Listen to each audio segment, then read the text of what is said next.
Good morning, y'all. How is everybody? This is Bradley McAllister, Spiracraft Monday Methods on a rainy, drippy Monday morning. But hey, that's cool.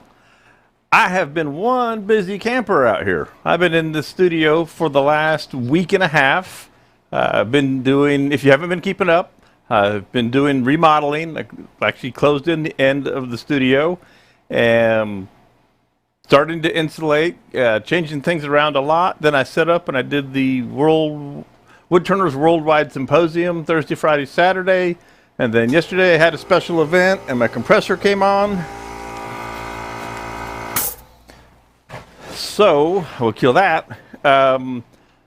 Looks like you should be able to hear me. I've changed everything around. I have completely removed everything and put it all back in here. Wires, the whole bit. So hopefully everything is coming through. I got my chat box up over here on another computer today. And let's see. Rich is in here. Rich, we're going to be playing with your wood. Thank you so much for this, buddy. We'll see what we can do. Good morning, Corey and Arthur. Lorianne. Okay. Also, I still have the backdrop full of tools in here. So hopefully I'm not going to fill these tools full of too many chips to clean up. I was just flat out too tired yesterday to start taking that apart. And this morning it's been raining. So I decided, well, I'll leave it up as a backdrop. It takes me back to a little quick story I'm going to tell you. Some years ago, I did a demonstration for Easywood Tools at a Woodcraft down in Birmingham, Alabama. And they said, hey, you're going to be on the brand new big Powermatic. I can't remember the number of it now, when it first came out. And I said, okay. So should I bring some big wood? They said, yeah, bring something big. And I said, okay, fine.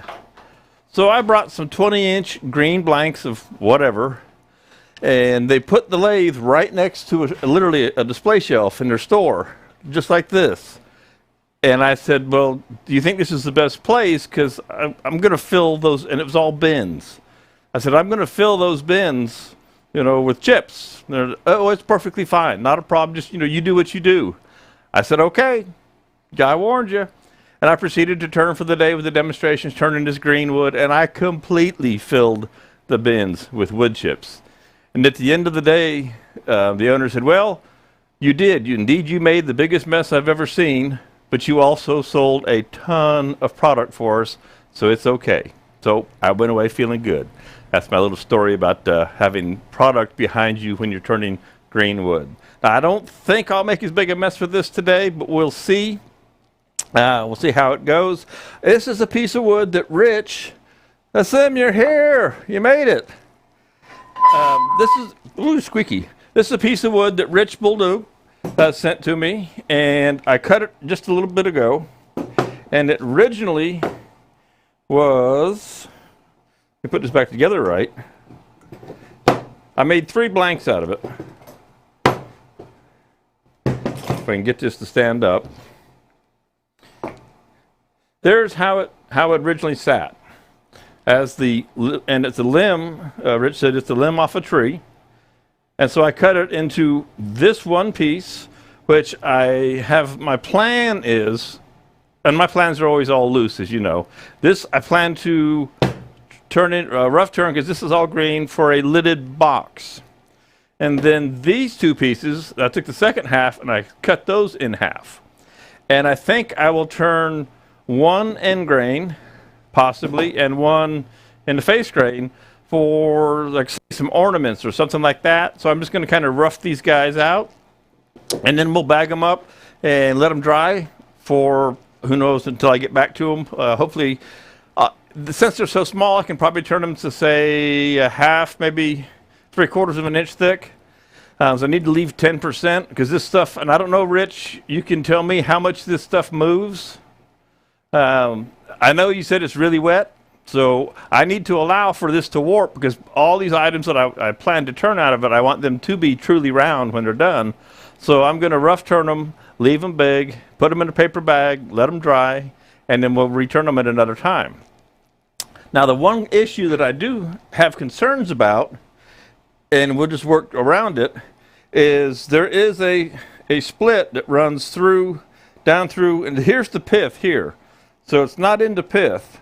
This split is here, and it also shows up on the other side. So I'm not sure how that's going to affect what I do with it. I'm just going to have to get into it and see. You know, it's going to be one of those wait and see kind of things, so see what happens with it. So that's pretty cool. Now, the one thing that I'm going to apologize for today, because I just didn't have enough time. Normally, my monitor for comments is right down here in front of me, but I just didn't get there, so it's over here on this computer. I can see Facebook comments up top, but I can see all the comments, even from YouTube, over here. So I hate having to look over to the side, you know, and all that kind of stuff. But I know you guys understand. So that's what it'll be for today. It's not the end of the world by any means. That being said, I'm loving the new format here for my studio. Everything's working out really well. Shortly, and you can just barely see it right here. This computer that is over here is going to go away. That was just for selling product. The only electronic device, which is an iPad, a touchscreen iPad, if everything goes as planned, and I think it will, only electronic device anywhere outside of the control room, which is over there, will be that iPad. So no more chips, no more dust, and any of the electronics. Everything can be run remotely, and that's a great thing. So it gives me a lot more room.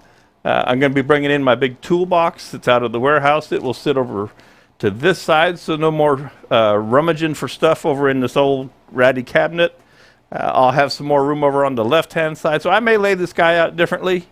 One of the big impetuses for this, and I talked about it a little bit yesterday, is Spiracraft is finally closing in on launching its new website. It's still probably a month or two out, to be realistic. And it's been 18 months we've been working on this. And I will be filming, myself and others will film a product video for every product or every product group that Spiracraft carries.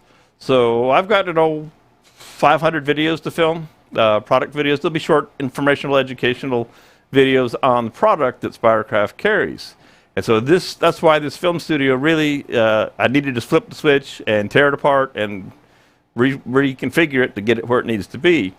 And that's going to be a great thing. I'm so looking forward to it. I know there's other Turner's coming, Nick Agar's coming over to do videos with me. And the list is growing. I've got people from several years ago. I'm behind on this project. There's quite a few folks who want to come here and do videos in the Spiracraft film studio. And it's being set up for that, and that's my plan. There's a lot of other guys out there. I'm not going to go down the laundry list of names right now because I haven't talked to some of you guys in a while. But we have talked, and I'm going to bring you here, and we're going to have a lot of good fun filming here in this studio because that's what this building was built for. Okay, enough of that. Let's make some chips. Let me see what's going on in the comments. Let's see, Reggie says it's larger pieces. Well, Rich, this is fine. I mean, I'd have taken, something about like that big, but that'd been kind of heavy duty in the mail. About 15 inches, 25%, he said. Did you say you have the McNaughton Bowl Saver? No, I don't have it. I was just referring to it yesterday and how when you have two different devices, that one is simple, like say the one-way, where it's just a workhorse and there's not much adjustment to it. And then the McNaughton coring system is infinitely more adjustable by comparison to the one-way. And I can't remember what the reference was to. But no, I do not have one. I do not have them or sell them or have one myself. I don't have a coring setup. I almost bought one years ago when I was still turning and selling all the time, and I decided I didn't want to make that many bowls anymore. I think I am going to get one though again here in the future, and I think I'm going to go with the woodcut. And something is attacking the outside of my building here this morning. I don't know what it is. I don't see any people, but I hear something scratching at the walls. That's kind of scary. Mom's in here, dad's in here. Okay, so how are we going to go about this guy? Well, it's going to be kind of messy to start with. I did not cut any flats on it to start with, but I will work with that. I'm going to put a step drive. I'm going to start with a step drive is my plan and see how this works. Take a Sorby step drive. Oh, I know what it is. It's the garbage truck out there. Just the garbage truck. No worries. And I just want to put this between centers. And honestly, what I want to do is get it round, if it'll hold strong enough, and then put a 10 in. This is how I like to rough out a box. I used to rough out a whole bunch of them. I'd make a couple of dozen and rough them out, put them in the bags and let them dry. So I put a tenon on either end, and then I part it off, part it in the middle, or part it where I want from the lid from the body. And then I rough turn the insides out and set it off to dry. And it worked really well in the past. Now, I used to have, this may not work in this chuck. I may have to use my Sorby chuck. For some reason, that doesn't want to go in there. I'm going to double check something here real quick. Let's see. No, it won't go. I don't think it will go in there. Let me double check. Oh, it will. So I'm okay. I can use this. Never mind. My bad. I really wanted to stay in bed this morning. It's raining here. I told Bridget, I said, do I have to go out? And then I decided, well, I want to. I like coming out, being consistent. I'm just not fully awake yet, so don't let me hurt myself. Okay, gang? All right. Oh, computer went to sleep. I have to fix that. Can't do that to me. All right, so I am just going to eyeball this guy. And I love a spring-loaded step center. Like I said, I used to have a 2-inch one that finally I broke it from Penn State that they don't make anymore. Because with a spring-loaded step drive, you can adjust where things are going to be.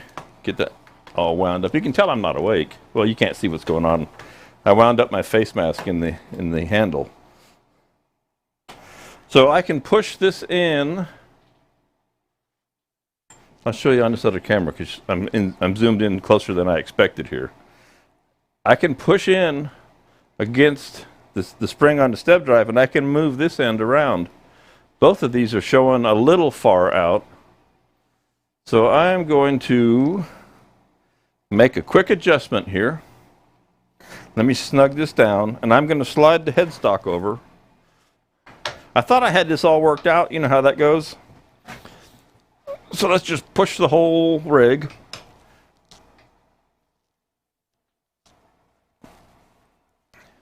Come on. He says, push the whole rig. So that's in the picture. There we go. Something must have changed. There, now you can see the whole thing. So anyway, by being able to push the spring here, I can get that centered up the way I want it.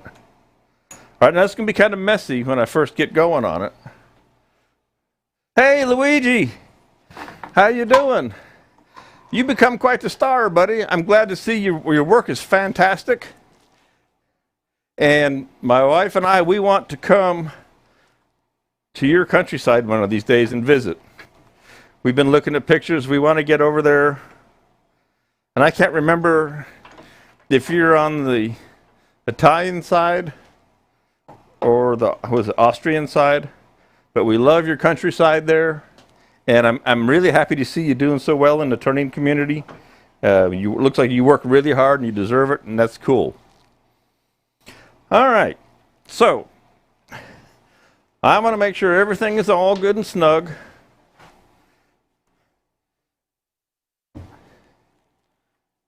And see what's popping around. Now hopefully, and I'm not going to get crazy on this. See, the concern is because of the big corners, and I only have so strong a grip. So I may make the tenons first, or get to a tenon to where I can get it in a chuck jaw, and then hold it. We'll see. If it doesn't spin on the spur drive, well then I'm good. So we're just going to have to play that by ear and see how it goes. Let's go ahead and go back to the overhead for you. And let's see what our speed is going to look like. We start at 0. And we can get an idea by looking at the ghost image of the size of what will be round. Okay? That's the first thing I look at, is how big is the piece going to be? How much can I get out of it? So looks like that'll be a nice box by the time it's all said and done. Okay. I'm going to double check. I see a little wiggle, little wobble, and that's why I'm always checking everything. A little wobble down here in the spur drive, and it might just be because I got some tension on it.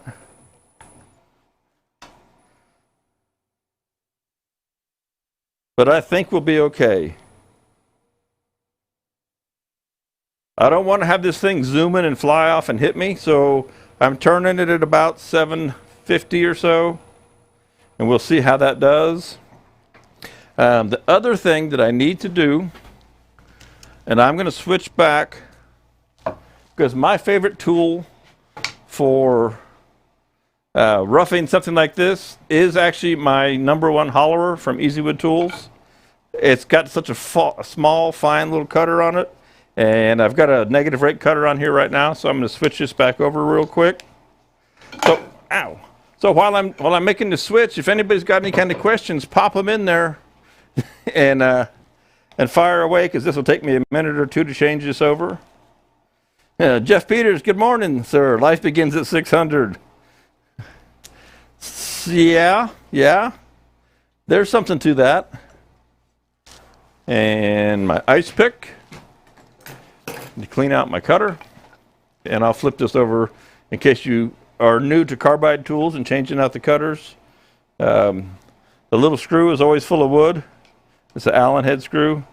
So I take my infamous ice pick that my father, who's here today, gave me. I've had this for as long as I can remember. And it's one of the few tools that I haven't lost, which is amazing. And so I thank you, Dad, for my ice pick, because I use it all the time. Can the negative rake be sharpened, SMS? Officially speaking, no. Unofficially speaking, yes. Although I don't know that the method has been perfected yet. I actually, 2 years ago now, I think it was 2 years ago, and I won't say where I was, a gentleman showed me how he had worked out a method to sharpen the negative rake cutters. I have not heard anything more about it coming to fruition, if it's actually working or not. So I don't know. It'll be curious to see.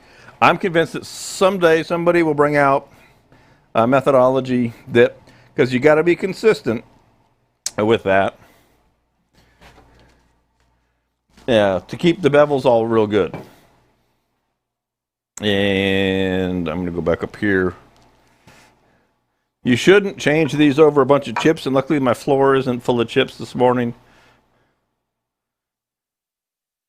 Again, this cutter, so this is not in a finish mode. This cutter's been on here for a while. I always keep other cutters around if I need a finish cut. Obviously, this is just roughing stuff out. And always use the short end of the handle. As you can see here, again, if you're new to these, the short end of the handle to tighten. If you use it this way, the long handle, you can over-tighten it. Also, you want to make sure that it's sitting flat in there. And got no vibration. Yesterday, actually, in one of my little micros, it made a bunch of noise, and I could feel it was vibrating. And sure enough, it was loose.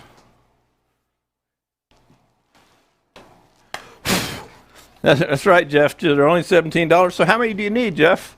The store is open today. Just jump right in there and make an order. I'll get it right out to you. Let's see. Keith Marshall jumped in. Good morning. Coming in so late. What are you making today? I'm roughing out. This is eucalyptus, green eucalyptus. I'm going to rough out a lidded box and then 2 blanks for possibly, like, say, an ornament or something like that. That's the plan. So, we'll see how that goes. And I think I can just wiggle the mouse to keep this computer alive. It's actually my shipping computer that I brought out here for the weekend. And now I need to make sure that my tool is at the center height of the lathe for the cutting.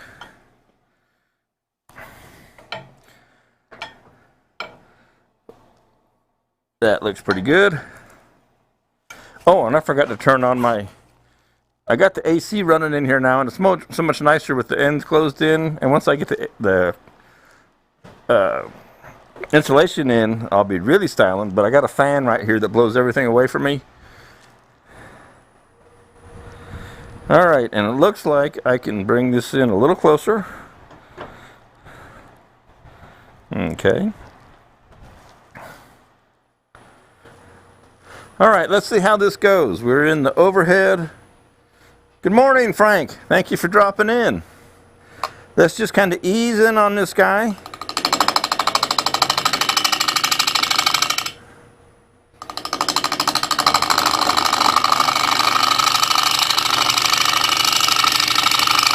And see if we can't get at least one tenon on this real quick.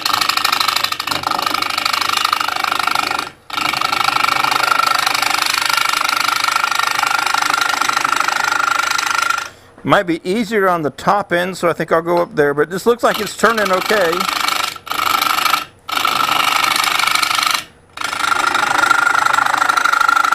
I love working with weird shapes just because the challenge. You know, I mean, sure, it's great to start out with a perfectly round blank and all that in bandsaw, but sometimes the challenge of carefully, and you do have to be much more careful, working with a piece that's not perfect is kind of fun, but it is more dangerous.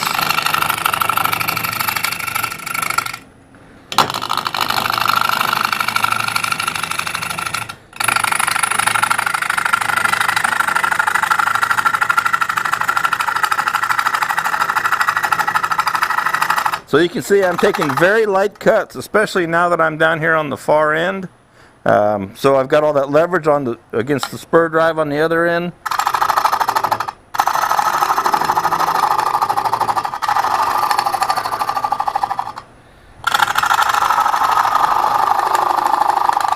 And you can go right up to the steel, just don't touch it. So let's take a quick look. I don't need a big flat.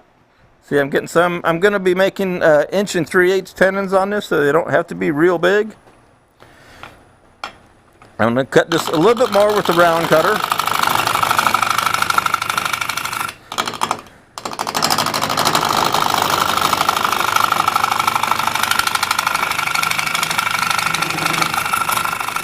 Till I get past where it's really rough.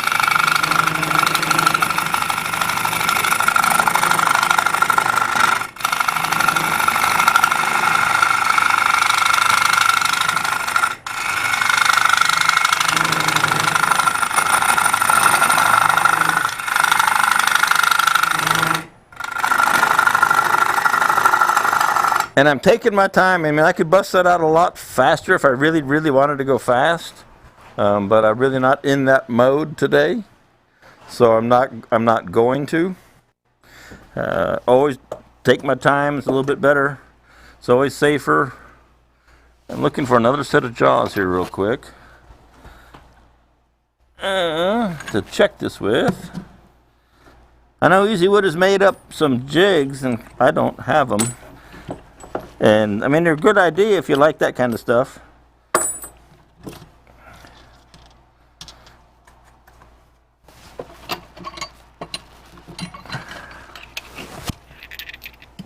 I just need to set my calipers. And in my infinite wisdom, or lack thereof, I managed to misplace my tape measures again. Imagine that. They're lime green, and you would think that I could keep up with that, but when you take everything out, I had the van full of things from in here.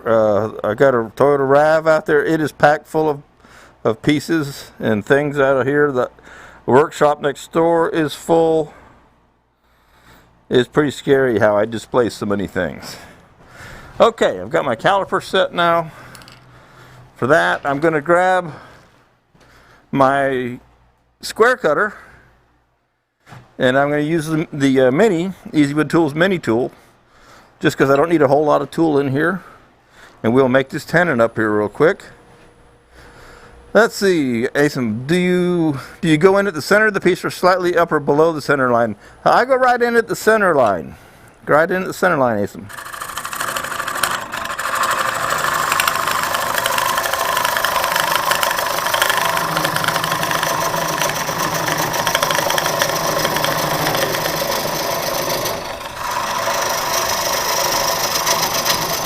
So this little button I will cut away with the detail tool just before I finish this up.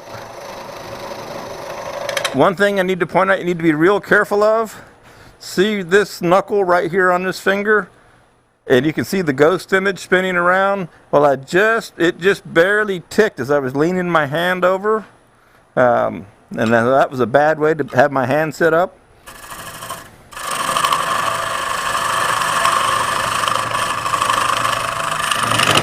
Now the depth of the tenon I need equals the width of this cutter, so that's what I'm using to measure this length of the tenon. And I just cut sideways on this one, and it looks like I need to flatten it out a little bit more.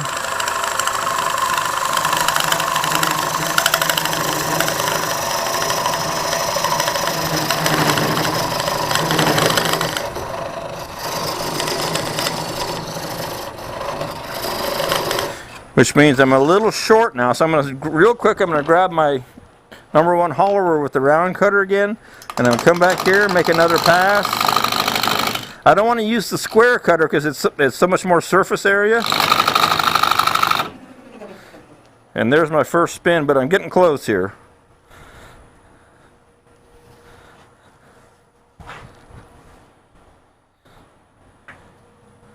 We'll be drilling a hole in there. That's why we want to get this in a chuck real quick.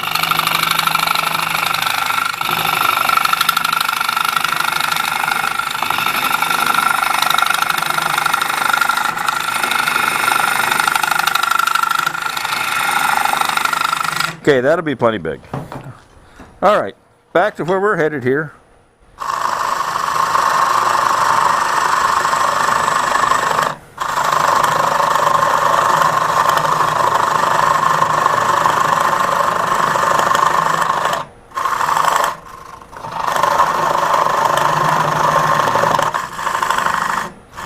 See, and I'd rather push down the axis with the cutter and cut on the side than I would push across, just because of the amount of grip that I have on it, or lack thereof.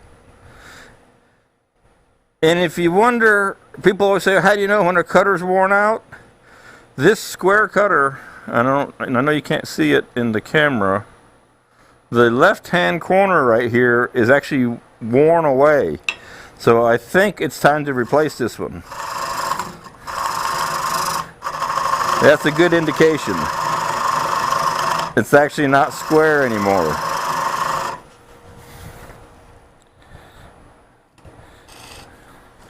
So I'll just hold on to my calipers here. And I'll make a couple of cuts till I know I'm pretty much where I want to be. A little bit more. Keep your fingers out of the way, Brad. Let's see, is that going to be just about right there? That's the one I want right there. This one right here.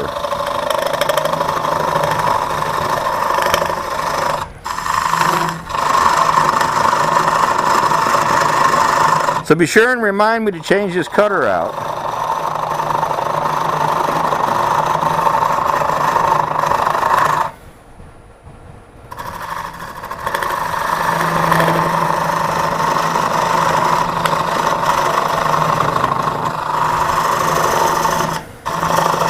And that's about 3 times now that I've let my finger drop over the ledge on this, so I need to be really careful. Okay, I do need to put a dovetail on this, but I want to take a quick look at it first, see where I'm at. I want to make sure this is nice and flat, and I'm a little long, so I'm going to take some of it off. Okay, that looks good.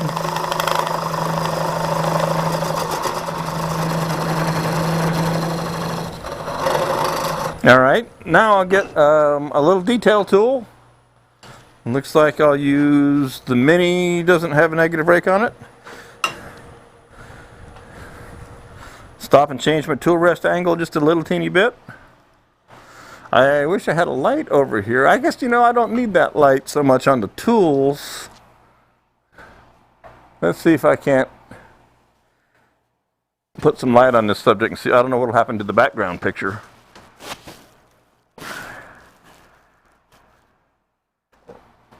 That should be a little better. You'll be able to see a little bit better in a second now. Okay.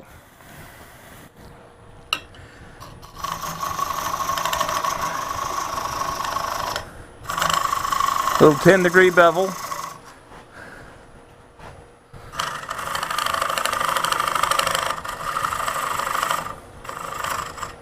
Okay, now we're going to go ahead and get rid of some of this.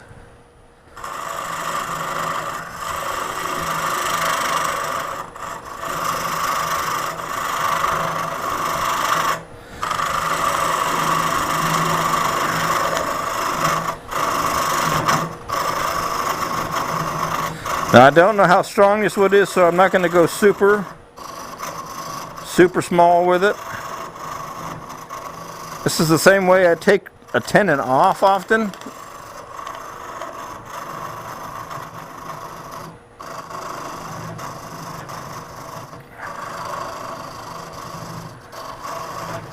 All I'll leave is a little button in the middle there. Make sure this is concave.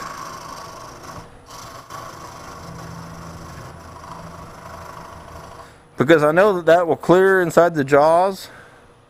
So I think I can go just a little. I'm going to take a chance here. We're going to have fun. It won't hurt for long. Okay, we're going to stop right there. I don't really want to throw one off and hit myself. Is that a pointed or curved blade? Let's see. Awesome. It's awesome. Sounds like awesome. I always get it wrong. Awesome. I always get it wrong. I'll remember that now. I've been called that all my life. If it's just one end, would you not rotate it so that you still have 3 other edges to work with? Not sure I quite understand that question. Is that a pointed or curved blade? The detail tool has got straight sides on it, if that's what you're talking about. So luckily, as you can see, this is pretty funny. The nub just came right off right here, and there is the little cone that was still stuck onto the live center. So I have my tenon now. That's not going to touch in the middle, so I'll be fine. There's the little piece that was left over. All right. Now we'll take this guy out of the chuck. On the square blade. No, it's not a radius one. That was, well, looks like I've started to radius it, but not on purpose. It was the square one, not a radius cutter. I used the square one for making the tenon, so I get a nice flat square profile. And so now you can see I have well, a little bit strong. It's more like 1/4 of an inch gap in my jaws right down in here, but that's okay. I feel 100 times more comfortable on how secure this is now being in a chuck. All right. We'll go back between centers, and I'm going to go ahead and finish putting, I'll round this out, then I'll put a tenon on the other end as well. But now that I'm in a chuck, much more secure. Hey, my mom made it too. It's the Monday family affair. I'll give you guys a call this afternoon. Hadn't talked to y'all in a whole while. So this wood is a little green. Letting that crush down just a little bit as I tighten down the jaws on the chuck. Again, I don't know what's going to happen with this.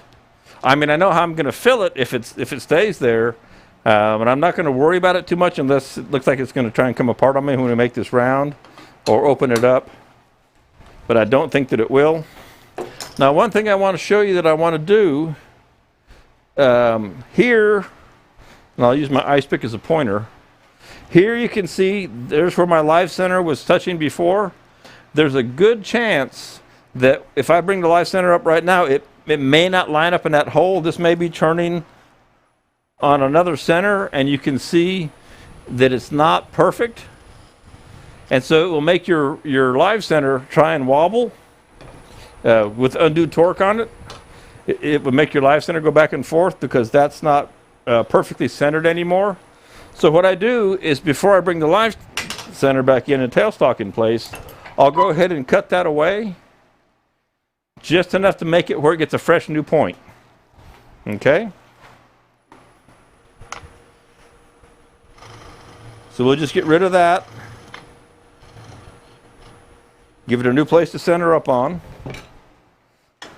And then we know that we're all good. If you ever have this unexpected wobble and vibration and you didn't check something like that, that can be what's going on. So now we're back between the centers. We're in here nice and secure. We can't theoretically knock it loose or anything like that.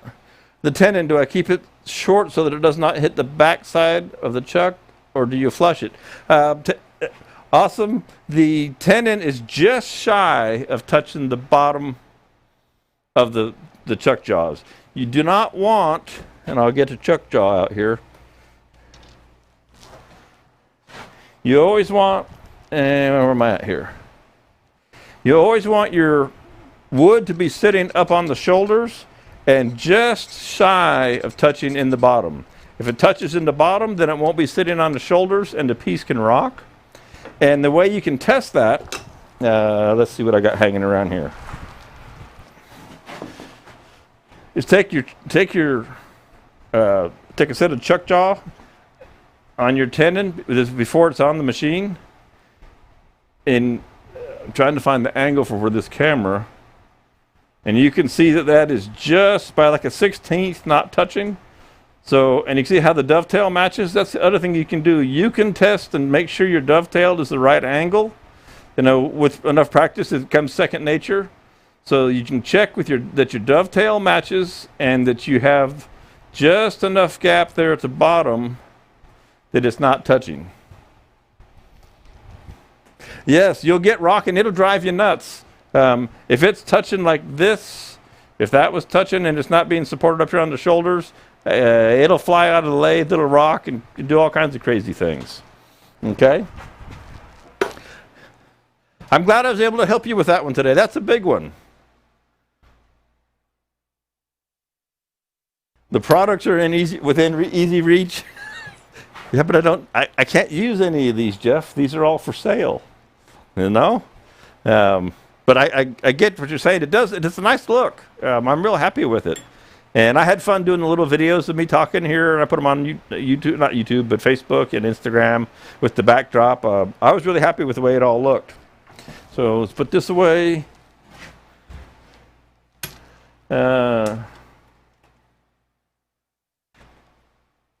Yes, awesome. It's going to take me a while, buddy. It depends on if your jaws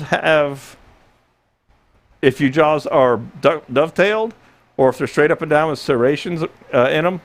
So check your jaw profile to make sure you're making your tenon match your jaw profiles, because some brands, the jaws are straight up and down.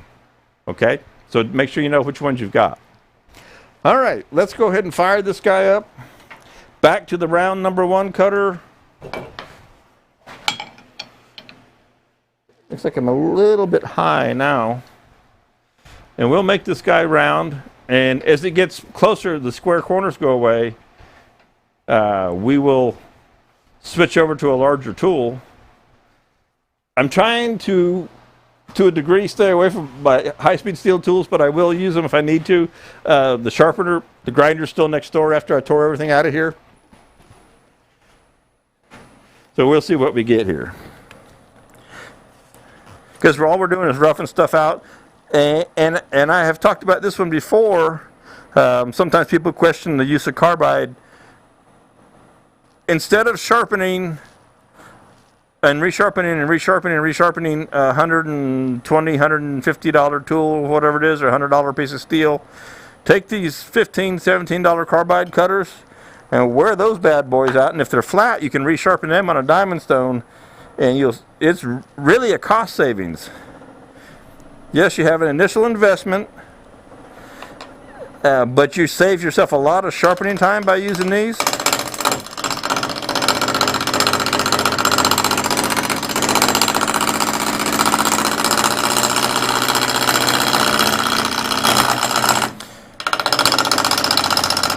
And I like to just go one direction, because what you'll see is I'm actually standing over here.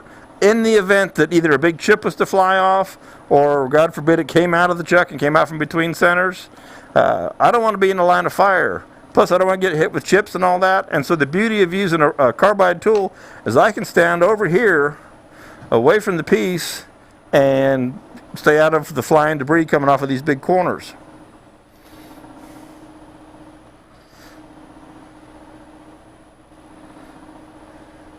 No, this is not a round tool rest. It's just rounded over. It's actually a flat tool rest. It's just got a little rounded over profile.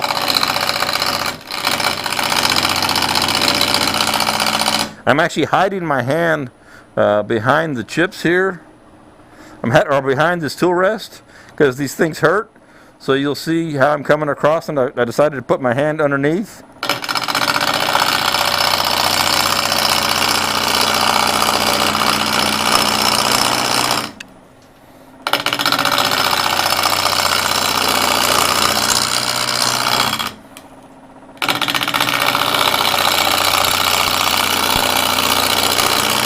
Now again, it would have been, had I decided to cut a flat on the bottom of this, and you can see it tears it up, rough turn it like this. It would have been nice to go in there on the bandsaw and cut this round. Would saved a lot of work, but I have to change my bandsaw blade because somebody around here, and I won't mention any names, has been cutting resin on his bandsaw, on his Greenwood bandsaw blade.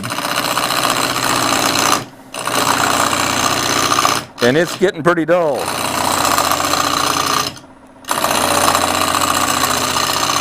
I do use the Carter Products Greenwood bandsaw blade. It works great. So you can see now I've changed my approach, and I'm going straight in instead of up and down, because this thing is still pretty rough. And I'm looking at the ghost image. I've got a ways to go.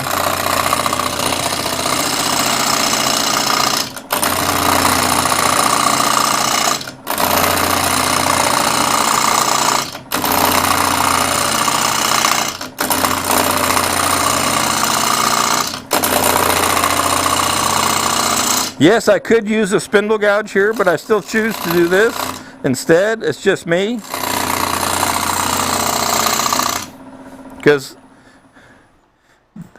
actually, no, I couldn't use a spindle gouge. This is not end grain, so no, I would not use a spindle gouge. I take that back.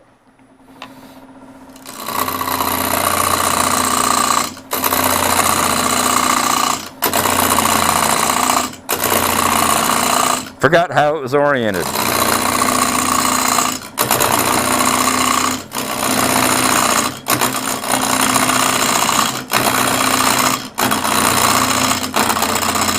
And I know that, EasyWood tools, the square tool they call the rougher, but personally for something like this, I find them a little too aggressive, and I much prefer the small round cutter. Yeah, Frank, why not use a rougher? That's exactly, I was just answering that question. I just prefer the small round cutter till I get rid of the big square corners. It's a personal preference. I mean, I could easily grab the rougher if I don't have one here.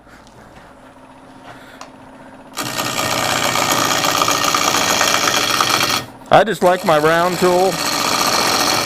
And Frank, it's great to see you. I'll use the rougher for you the rest of the way here. I also just don't like to change tools if I've already got one in my hand. It comes from my old days of turning all day long. If I could do it with the same tool that was in my hand, that's the one I'm going to use.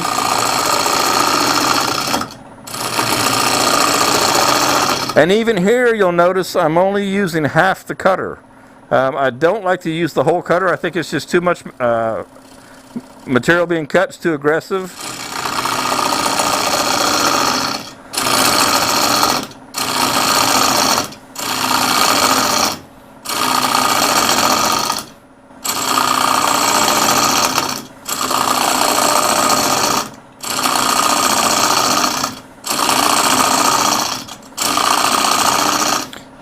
Rich, this wood smells nice. Got a nice fragrance to it.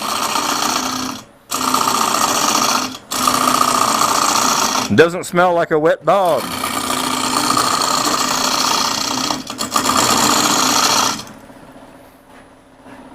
It's eucalyptus, Frank. Rich Bolduc down there in Florida. 2 dogs and a bottle of whiskey's his company, and he works for Nova. I think he's Rich. I'm not sure if you're still in here. He's a tech engineer for Nova Technitool. Real nice guy. So this is looking, got some nice looking grain in it. Again, we're going to have this hole in here, this fissure. All right. And I'm also going to go ahead and pick up my speed now. We got most of that nastiness out of here, and since I've got the square cutter in my hand, I'm going to come in here and see what a lateral cut will do for me.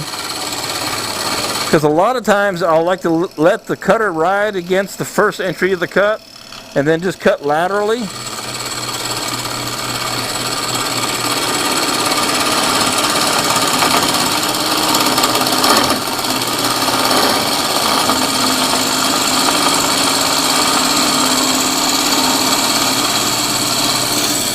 I'm throwing the chips the wrong way. I'm throwing them all over my computer over there now.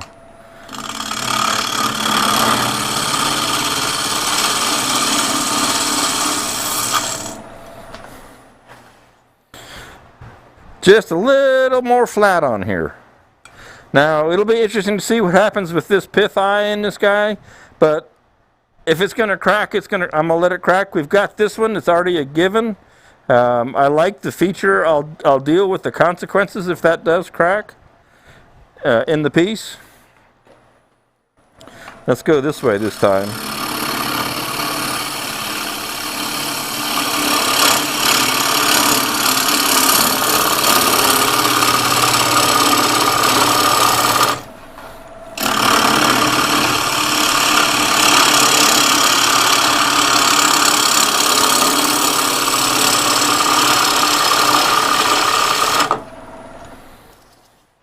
Looks like I got rid of it. And that little lip is jumping up. Okay, so now we're going to make our tenon down here.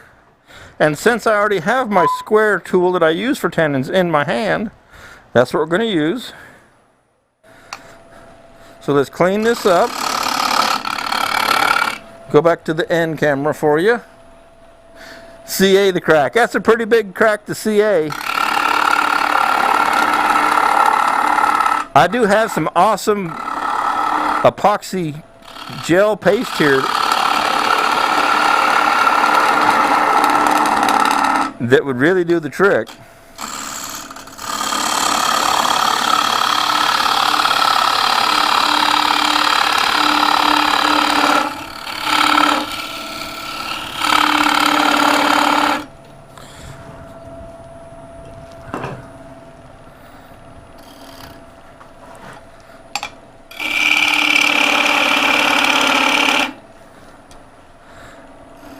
I'm mostly a 2 3/8 guy. I don't use the smaller tenon as often.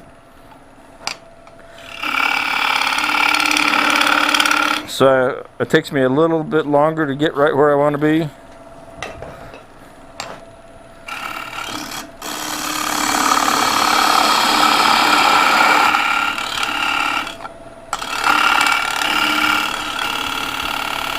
Okay, so there's our tenon.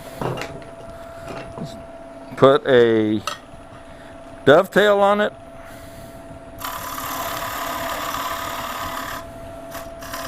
Like so. Take away the excess wood.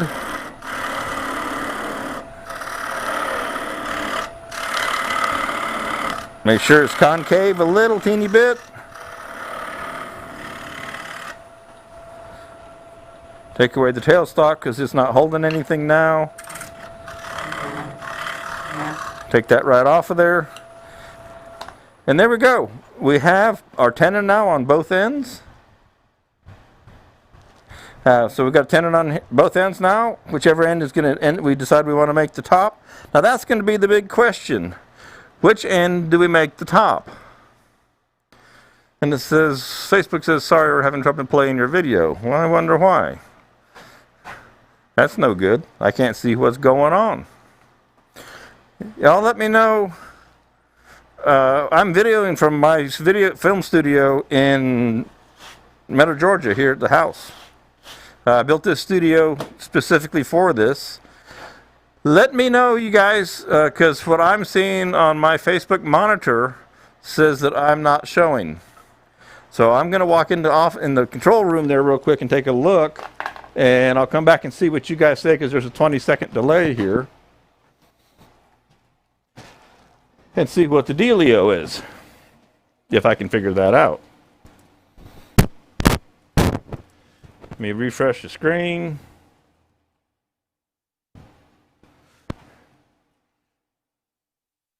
Yeah, okay. I'm still good. It looks like. Yeah, you're right. That's Facebook for you. They, I am. If I say this and they hear me, they'll ban me. But I'm not a fan. I use it because I have to. But I do not qualify as a fan. Okay, thanks. Excuse me. Thanks, guys, for letting me know that indeed I was still coming through.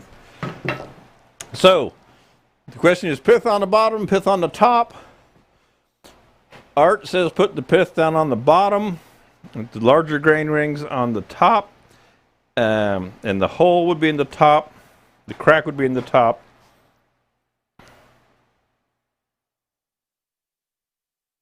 Probably, and now this is going to be interesting. I part this off, I'm going to put that split right in the middle. I would part it off right about here, part this through. And so that split would be on part of the top and part of the bottom, which we could fill by itself. And so that might not be a bad idea. I think I agree with Art that the look of having the little pith down here at the bottom of a lidded box and the grain going up like that would be kind of a cool look. So I think I'm with you on this one, Art. If it wasn't in social media, it's thrown my phone in Lake Erie. Yeah. Okay, so let's go ahead and cut this guy off. I am going to actually use my Carter & Son 16th inch parting tool. This is my favorite parting tool of all of them. It's just, I just love this guy. It works really, really well. I also do not have one of the new EasyWood parting tools down here yet. So I don't have one of the new ones to use to show you. So I'm going to use this one, which actually, in this case, there's an important topic part discussion for this part. We're making a lidded box. So I wouldn't want to use, and nothing against the EasyWood parting tool at all, but it's an 1/8 of an inch that it's going to take out. This is a 1/16 of an inch. Optimally, you would have a V-notch sled on your bandsaw, and you'd have a real thin, small blade on your bandsaw, and you'd go over and cut this on the bandsaw, because you want to remove as little wood as possible to maintain the grain match up through here. When we cut through here, we don't want to take any more grain out than we have to, because you can see how the grain's on a curve. So the bigger our part line is, the more the grain is not going to match when it comes back. So you want that to be as small an intrusion into the the natural pattern of the wood as possible. So I'm going to use the 16th because, again, my bandsaw's got a big old dull 3/8 greenwood blade on it right now. Okay, so let's get cutting into this guy.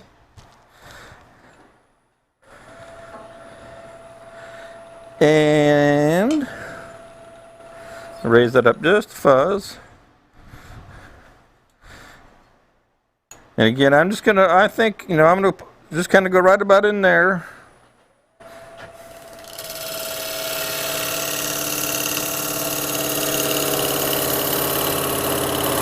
Now this is pretty big.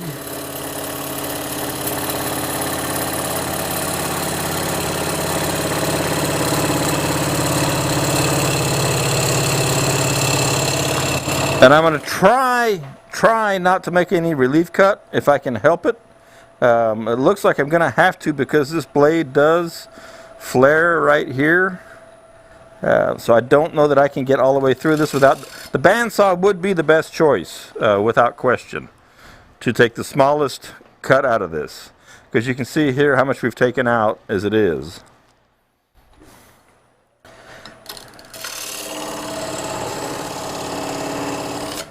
Where's that step? I might make it through without hitting that step.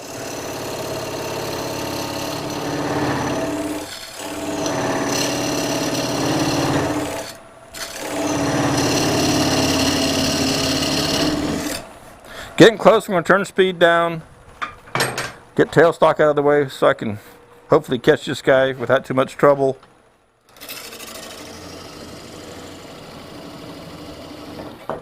Nope, didn't have to catch it. Good deal. So as we can see, this split does run all the way through. So what we'll end up doing is filling those splits after it dries. We'll fill those splits when we turn this piece for real. So I'm going to leave this one in here for now, the lid, and I'm just going to take some of this lid out to facilitate the faster drying. And then we'll pop this guy in, and we'll do the same thing down inside it. And then we'll move over onto these other blanks. Time is 11 o'clock, plenty of time. Plenty of time, looking good. And get the tailstock out of the way. Now, what I think I want to do is move this over a little bit so you get a better shot, because we're not going to be doing anything overhead. You get a better shot in from the end here on the end camera. I don't know where I had it. All right, I'm going to change that focus a little bit. It almost always does that to me. So I am going to make a quick change here.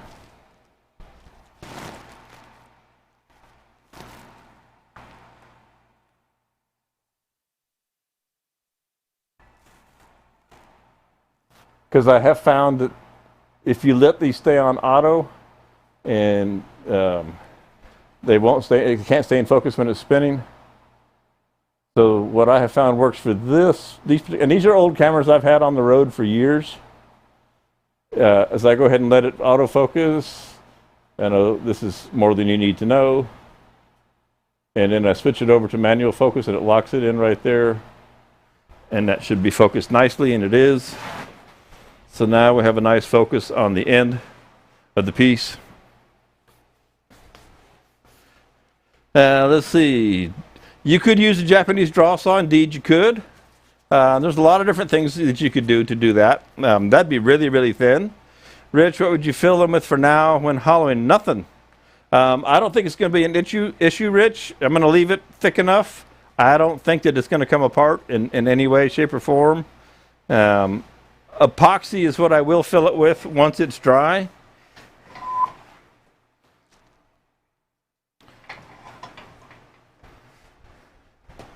I don't think that it's going to come apart or anything because we're going to leave enough wood in this guy. All right, again, I'm going back to my favorite EasyWood tool, the #1 hollower. to open this guy up a little bit. Turn my speed back up. Take her back up around 1,000. Well, let's go 1,200, 1,300. And I'm going to leave it about a 1/2 inch thick. Okay? I think when it warps, that'll still be enough wood for me to make a nice thin wall. Because it's going to be a lidded box, so the walls aren't going to be real thick. We need enough for our lip enclosure and all that stuff.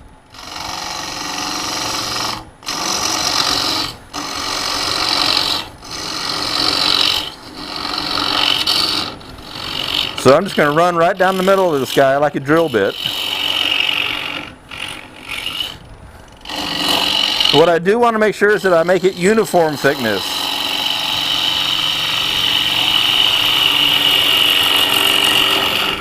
So if I make a 1/2 inch wall, I want a 1/2 inch left over in the top, give or take. That'll let it dry out a lot more even. And that's real close. Little teeny bit more out of the top. Now, I want to leave a little extra in the top, just depending on what my design is going to be.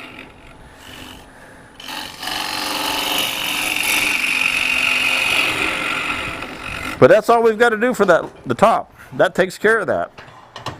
And like I said, I used to do these, dozen or two at a time, and I would tape them together, and I'll show you how I do this.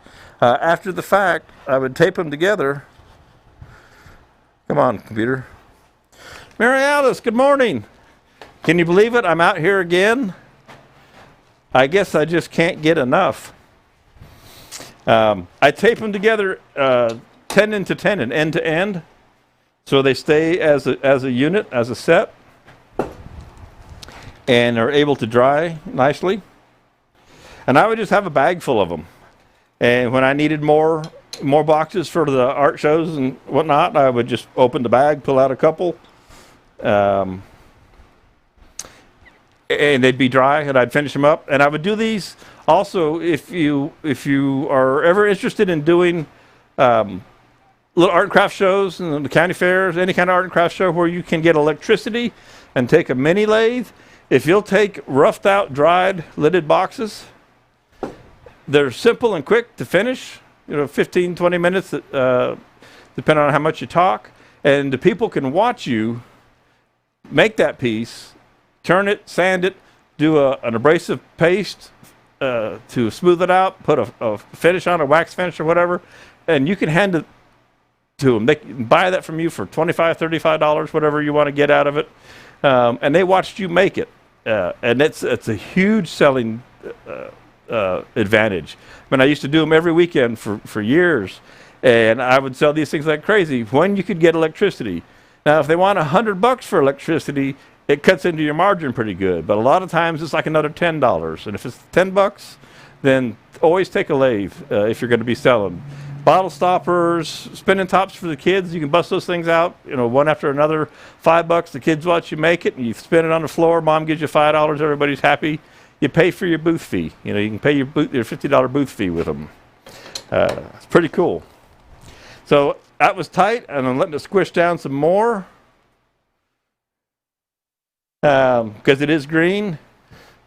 David Ehrlich says, looks good from Israel. Thank you for joining. You're a long way away. Appreciate you coming in today. Always happy to have you. Always happy to have anybody who comes around.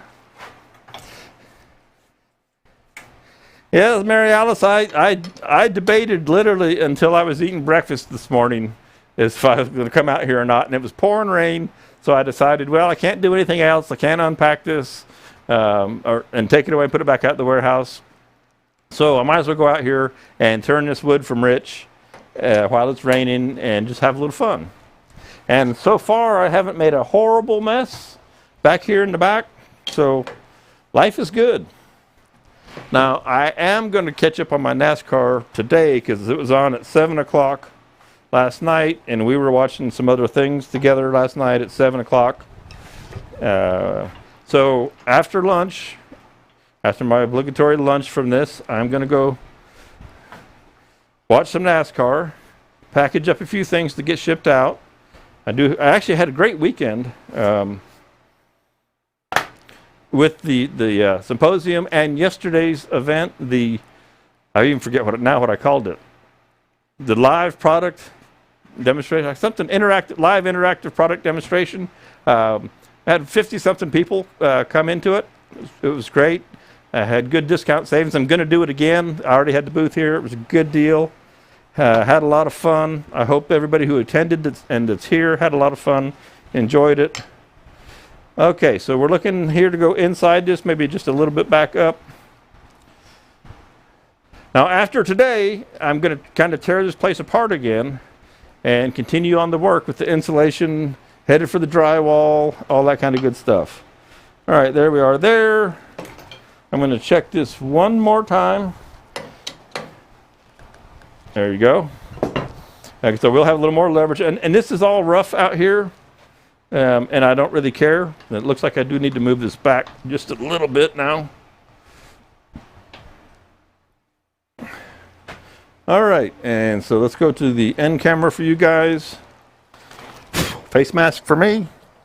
It's just a simple little project way to get your green wood ready.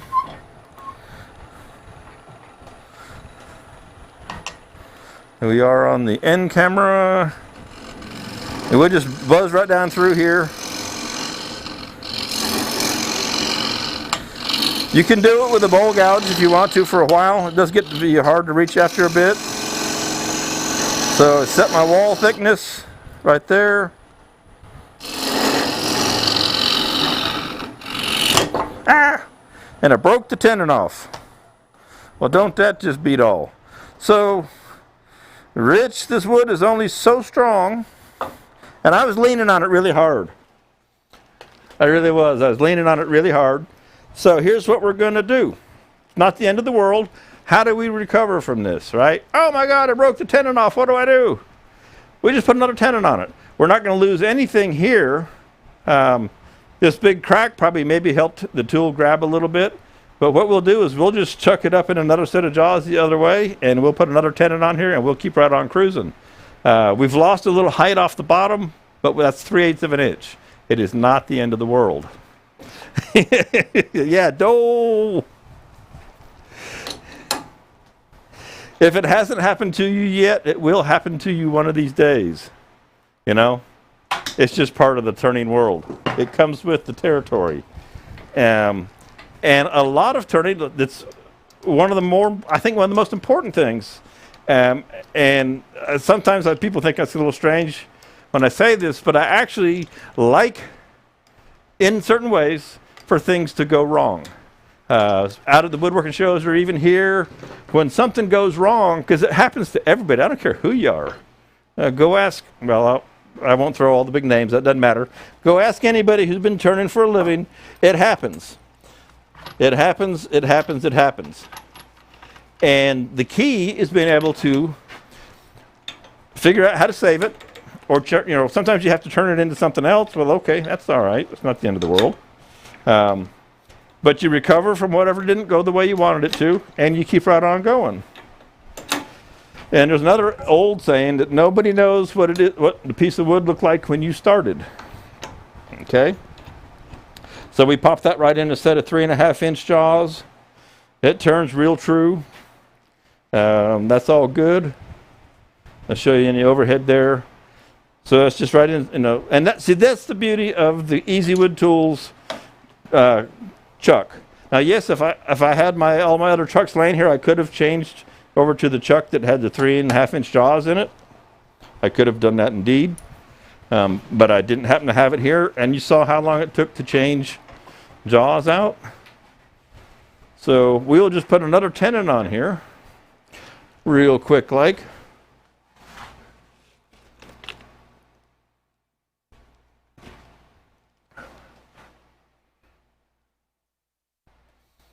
So Rich, Rich, if you had told me you were breaking tendons, I'd have made a big old tenon on this guy. Frank says, turning a ring live on Facebook for Woodcraft Material flew off the jig, but luckily went forward and not at me. That's a good thing. As long as you don't get hurt, life is good. All right, so let's just come in this way. Frank I'm pretty sure. Yeah, I know it's you, Frank. You remember the woodworking show where you came into the booth and I was turning that big old piece of spalted maple, big old, and it was about half punky. Every once in a while, I come across the Woodcraft video of that. That was a long time ago, but that was a fun one. It was pretty cool. So it's good to see you, Frank.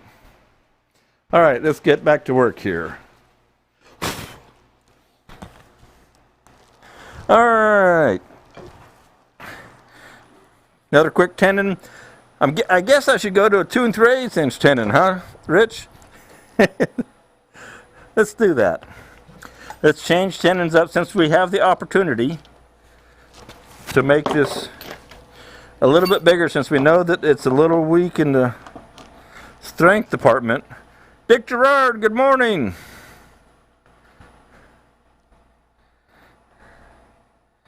Let's see here.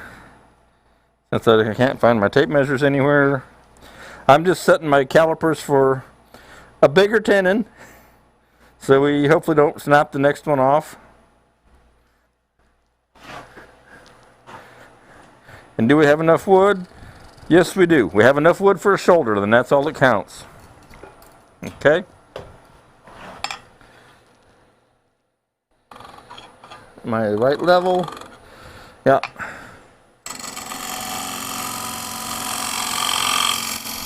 I think I'm on the right. Yeah, I'm on the right camera. It feels like I'm a little high. I am just a little teeny bit high.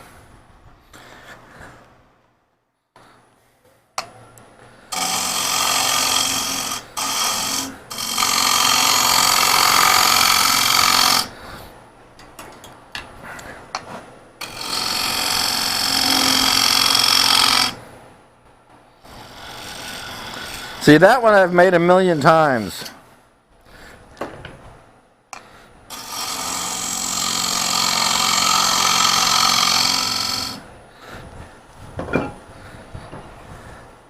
My detail tool will come across here. And I didn't do this on the other one, and I'm going to do it to this one. It helps to make... you can always put it in there. Mark your center, just put a little divot, so when you have to remount it, you can mark it up, you can line it up. There's my little dovetail. Make sure my wall's nice. Just because I'm kind of talking and going fast, I'm going to make sure I'm not too long. I'm going to take just a fuzz off of this, guys.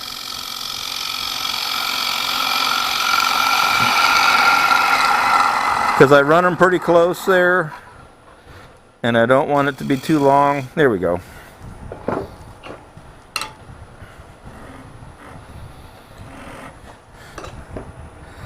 All right. Now, presto changeo, back to taking the inside of it out. Rich, if I break this tenon, it's going to be getting really short. Quick change on the jaws. I love the fact that it's now September, almost October here in South Georgia, and without insulation, my air conditioner is able to keep up and keep me at a comfortable 70-something degrees in here. The dog days of summer have passed. There were some days it was pretty brutal out here. But I showed up anyway and persevered. Because I love what I do. I really do. I love coming out here and doing this. This is other than this has been an oddball set of a week or so. Bradley, you put the wrong jaws on, dummy. I get out here once a week for Monday Methods. The rest of the time, it's in the office. So I love getting out here.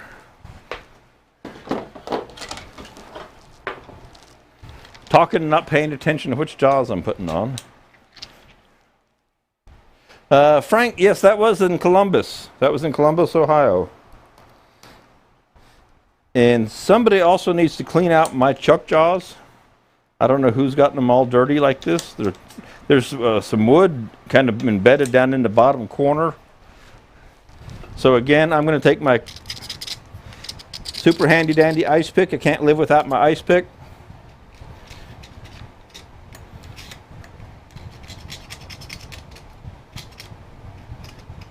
And just kind of clean that out just to make sure that I don't have it sitting crooked in any way, shape, or form.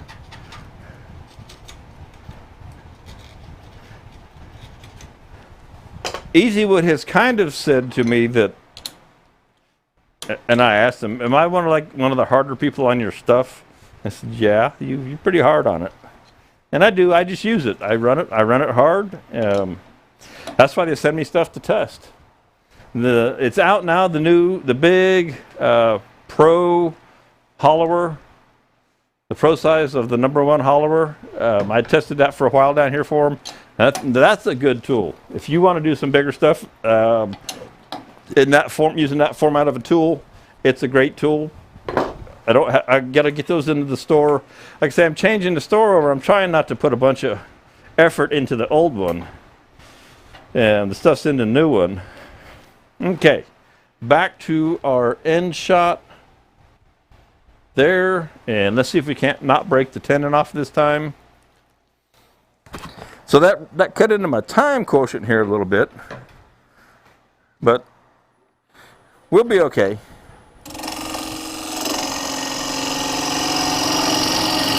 And I was even pushing down the center axis and broke that tenon. Now I'm scared to push too hard.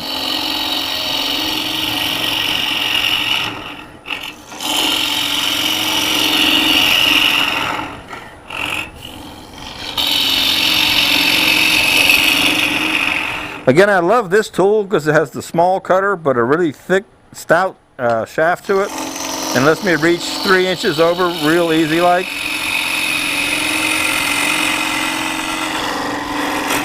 And yet it's easy to control.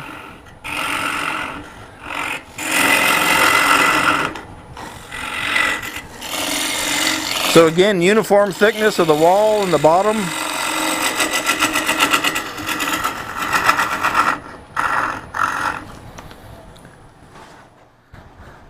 Okay, we've got a little bit further to go down inside. So now this split right here is going to open up as it dries. Hey, that's okay.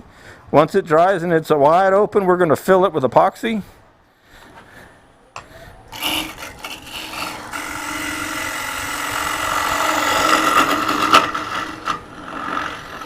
Now I could use the square tool in here again, the roughing tool. You could come down the walls, but I don't like, and it's a personal thing, that much cutter when I come down the wall and then reach over to the side. I still kind of like the round cutter for a little bit of a lighter touch.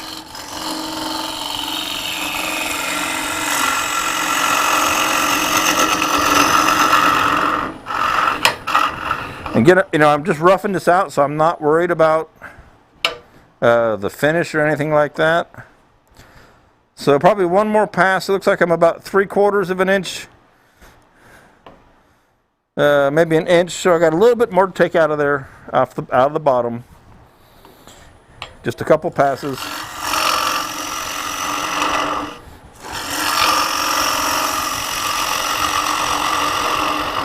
And we'll be good.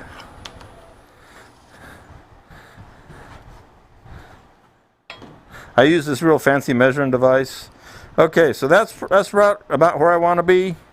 Good deal. Okay, so cool beans, we got that. Our little box is roughed out of green eucalyptus. I'll throw this into a paper bag. Now what I do, as I was telling you before, and let me show you I'll give you the overhead here. So there's the inside of both. There's our big split. There's our top and our bottom. It's going to be a beautiful piece of wood, Rich. It's got great grain pattern to it. So what I do is I just put them together like this, with the ends, the tenons touching each other. And then I'll take some tape.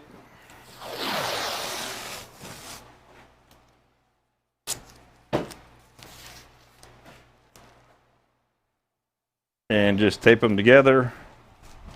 And I would usually write a date on them so I know what year it was, because I would have a bunch of them. And I'd write the date on the tape right here. That might be more tape than it needs. And then there's my bundle. Oh, so this tape doesn't stick to anything, but you get the idea. Painter's tape isn't good for much other than keeping paint off of stuff, but it was the first thing I saw. So that's how I would set it off and let it dry. Okay? And that will be a cool lidded box one of these days. All right. Next little project, I got a half an hour, give or take. Looks like 11:24. So let's take one of these guys. And I just want to make this. And this one's got a pretty good split. That split has got a number of splits in it running right through the middle here. And you see it running up through here. So it's a little suspect on what we do with it. And let's see what this other one looks like. This one's kind of the same. Although this split doesn't appear to show up in here, which is either good or bad. It shows up in here. And there's the pith of this one.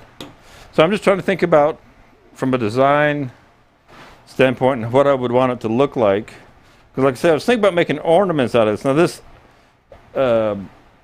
with these cracks in them, it would not be the optimum choice, but I still want to turn this stuff just to see. I've never turned the eucalyptus, and I want to see what it looks like when it's finished.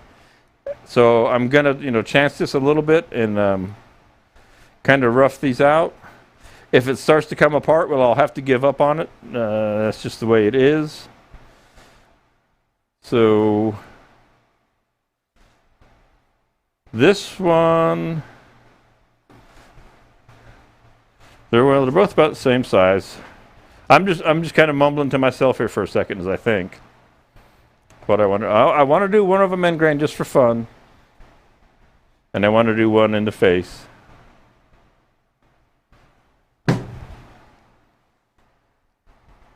Let's do this one in end, and just kind of rough it out. Where did I throw my step drive? I need an assistant to keep up with my stuff, you know that?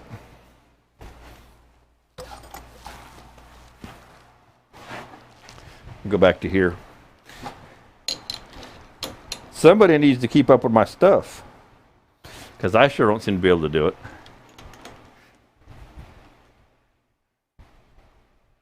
Have I ever tried the Penetril to dry the wood? I haven't. I've never been in a hurry, quite honestly. There's a lot of ways. I always just rough turn the stuff and bag it and move on. A lot of the ways work, and a lot of people, if they're in more of a hurry than I am, it's cool that you can get stuff dry fast. I'm kind of a minimalist. I mean, when I was turning and selling the art craft shows, I only had 6 tools to my name, and 5 of them were bowl gouges. Wood turner trying to make a living selling pieces, it was tough to do. JT Lee, greetings from Western Kentucky. First time viewer and new turner. Would like info on your face mask shield, please. JT, so this is a Jackson Safety model V90, which is being replaced. I don't think we can get this one anymore. You could get them still on Amazon. You might still find some.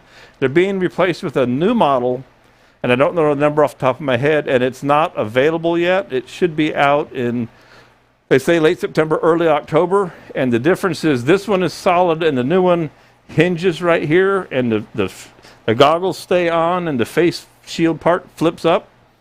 So it is from Jackson Safety. This is a V90. I don't know if you can find them anymore. We're out. I sold the last one. I've had this one for at least 4 years now. Same lens in it. I mean, I need to replace the lens. So go look around on Amazon and see. They should be about $25 if you can find them. You might find the different colors that are also available in green, yellow, and black. And for whatever reason, blue was the least expensive. and I think green was the most expensive. But a Jackson Safety V90 is what this mask is. And as soon as the other new ones are available, then Spirocraft will have them in the shop.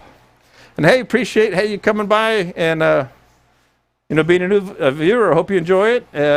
Go to join us up on. Well, you're on YouTube, so make sure you subscribe over there. And we have a lot of fun out here at Monday Methods. Jeff says I have a buddy that submerges it in denatured alcohol for hours. That works as well. Frank's got a thumbs up there. And okay, so let's see if we can't get this guy set up in here. I said I was going to do this end grain, didn't I? It won't be a very big ornament. It'll be a little teeny ornament. But with the cracks in it, that might be what we end up being okay.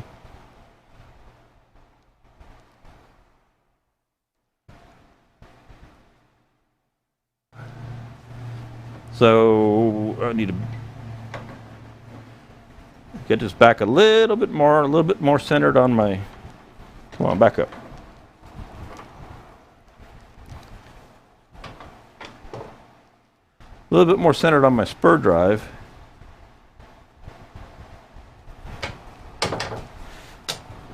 I made you too close.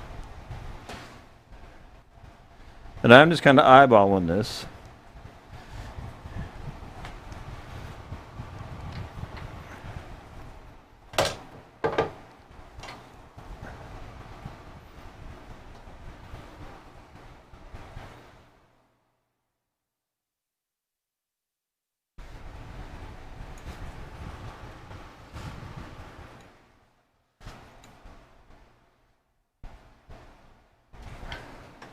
Little bit more to the side over here.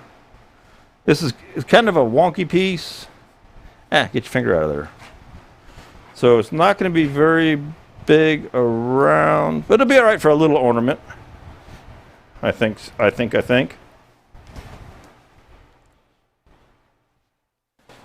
Now that's a big square corner coming by there.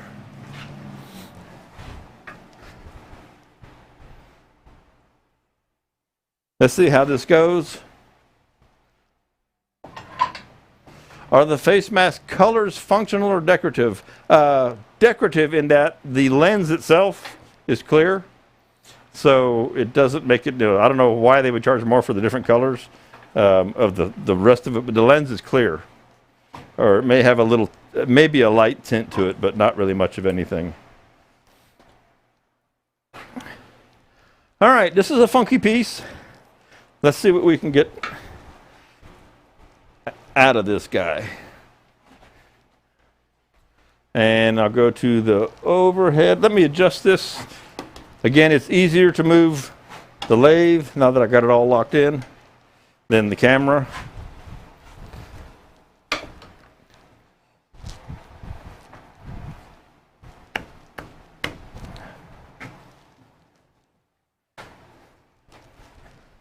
And luckily, nothing came out of alignment there.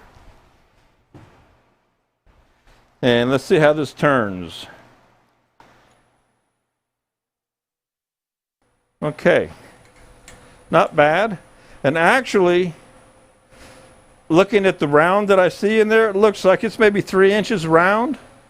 So that's more than enough for an ornament type of piece. Okay.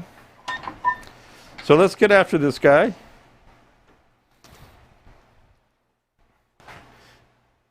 Good deal. Oh, you couldn't see that before. You can see now, you see how we've got that's solid and that's solid. So that's about 3 inches. So there's plenty of usable wood there. 127? Whoa. I knew they were, they're supposed to be $39, the flip-up ones.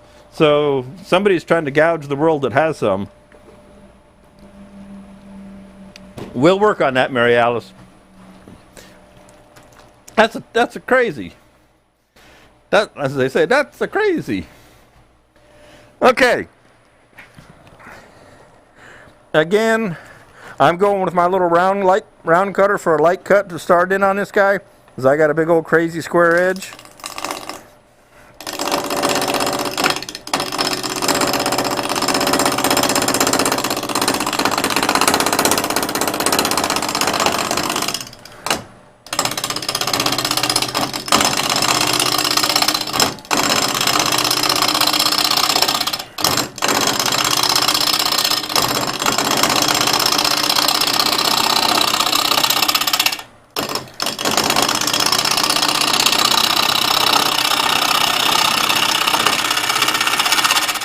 And because I know that I want to make a round, ornament kind of globe out of this, I'm going to start to give myself a little head start here while I'm at it.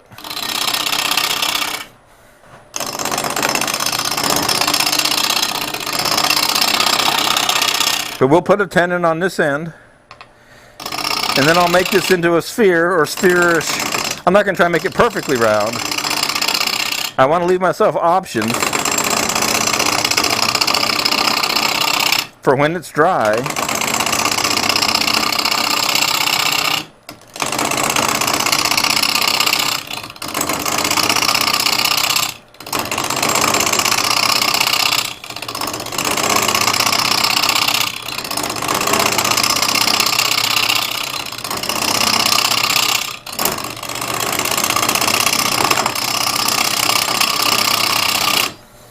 All right, that's looking there, that's looking there, okay.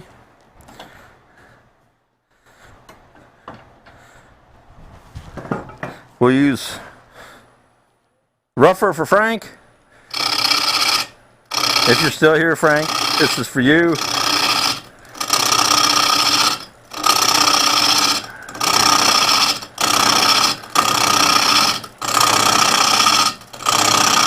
But seriously, once I'm past those big out around square grippy corners, in the rougher is a good choice.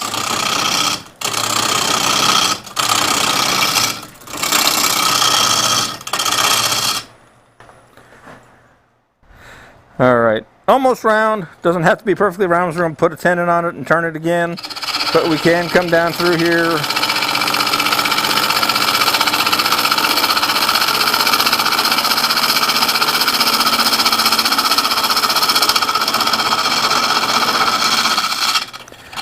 Now we're going to clean up. Let's go to the end camera, and we're going to clean up the end. I'm glad you're still here, Frank. Appreciate you hanging out.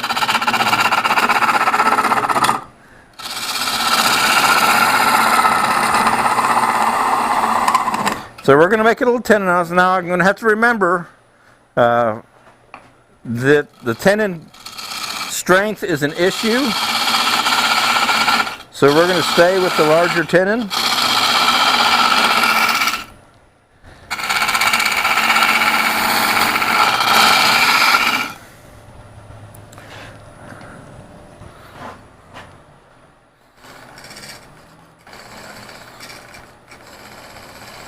I said that, now I made it a little, I was talking too much, running my mouth. I made that a little too big, or too small.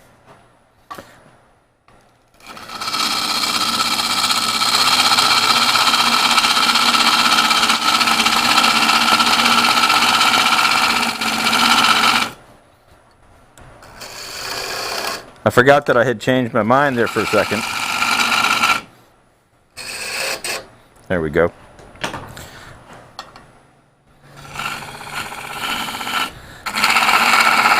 Tenon is going to be bigger than the ball here, but that's all right.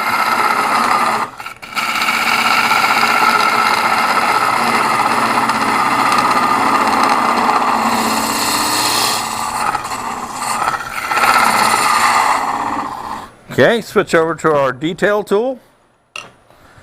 Go ahead and put our bevel on our tenon. Why make sure you put the bevel on the tenon first? Well, if I go to start playing in here and I break this, I've lost that opportunity. So I want to do it before I mess things up. If I was to do that, which has happened before and will happen again.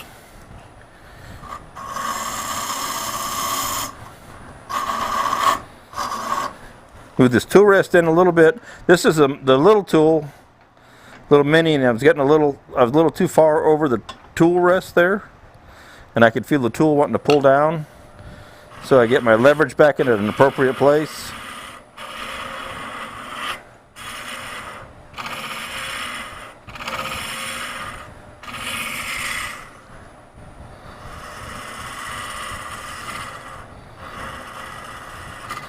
Wonder if this one will work out as nicely as the last one did. So it's kind of funny, Rich, that I broke the tenon, but I can turn this down to a toothpick almost and it doesn't break. Go figure.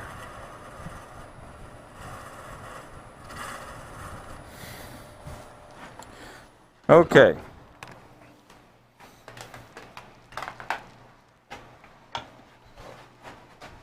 Doo-doo-doo-doo. So there's our little piece right there, just a little snub to snap off of there. This one's nice and strong. And that little spot right there, I'm not worried about. There's enough clearance in the center of the chuck jaws that won't touch, so I'm not worried about it grabbing or anything like that.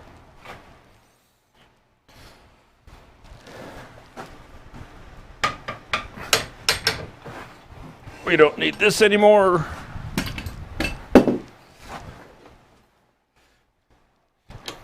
Rich says, yay! Oh, COVID pricing on them. Yeah, that's crazy. That's why they went away. So many things. I couldn't get the ones, you know, that I sell, that I'm wearing or sold. I couldn't get those anymore. And it was crazy.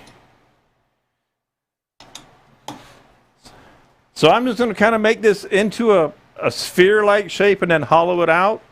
Leave the big tenon on it for now. When it's dry, obviously, depending on how it works out, I would rather have a smaller tenon on it. But we're just trying to dry this guy down in the general shape, and it's going to warp. But I want it to be round. So let's get this round. The flat's gone, and I'll just start to carve this away. Sometimes what I'll do, and maybe I'll do it on this one for you. This is still a pretty big flat. Is I'll cut a groove right here in the middle with the tool until the flat is gone, and then I'll just start to pare away after that. So I know where I'm at, but I'm on the wrong camera for you to see what I'm talking about. So I would cut a groove. I'll make one line right here in the center until I have a solid circle, and I know that's my largest diameter, and then I'll just start to cut the ends away. Either direction. Okay, hope that makes sense. Yeah, it's pretty grain. This is gonna be cool. Thank you so much, Rich. We'll take some more eucalyptus next time a big tree falls. If a big one comes down, let me know. I'll jump in the van and come down with the chainsaw, help you cut it up, and take a little off your hands for you. Okay. So like if I wanted to just do that, what I was talking about with that little line, you know, I could do it with the parting tool. I'm going to go ahead and do it with the round number 1.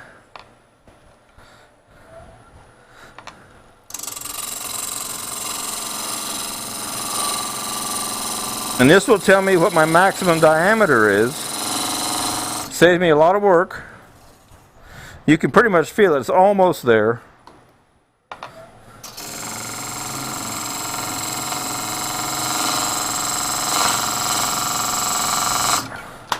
And you want to be, err on the side of so I've just hit that spot. It just now connected right there. So that's the largest diameter that this piece can be. And now I can roll this away and I can roll this over to a degree. It'll be interesting what happens with this bigger tenon on here, but you get the idea. So I think, let me go to the end camera for you. You had to buy a 32-inch chainsaw. Yeah. I got a big saw. It's up at the wood shop up north. So we'll just start paring this away.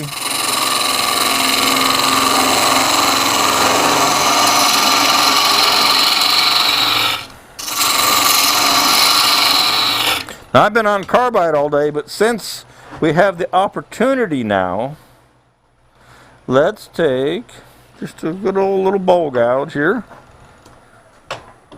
You spindle gouge, bowl gouge.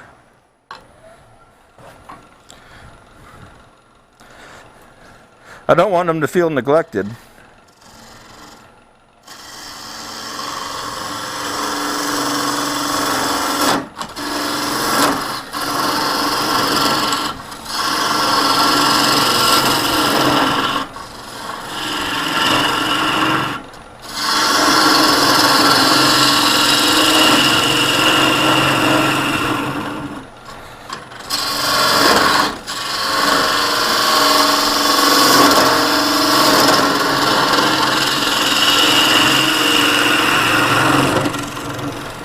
Too bad I didn't want a finial on there.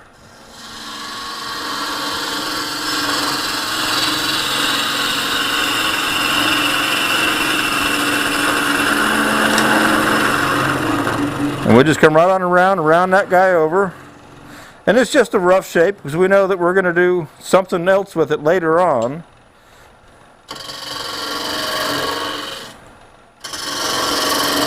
So where am I? I'm on the end camera. Let me go overhead for you there.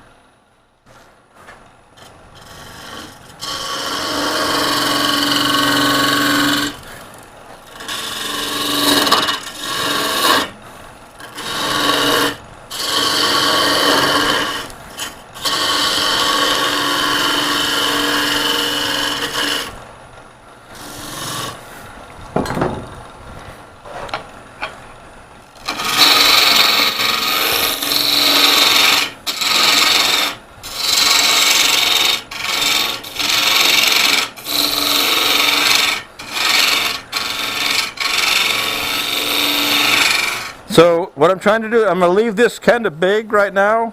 I'm going to come inside here, hollow this out. Obviously we got this big tenon. I'll hollow it out. I'll refine this shape a little bit here real quick. And I think I'll just grab a round. That's a negative rake. Just to kind of to smooth this profile out just a little bit.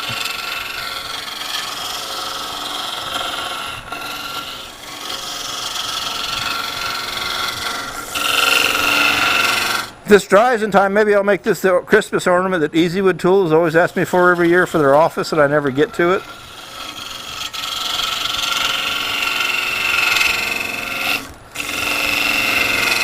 Okay. So, pretty grain in here. We'll show you the overhead. Oh, we were on the overhead, excuse me. Pretty grain in there. Most of the splits and the chip stuff is gone on this piece now. All right. So that's kind of cool.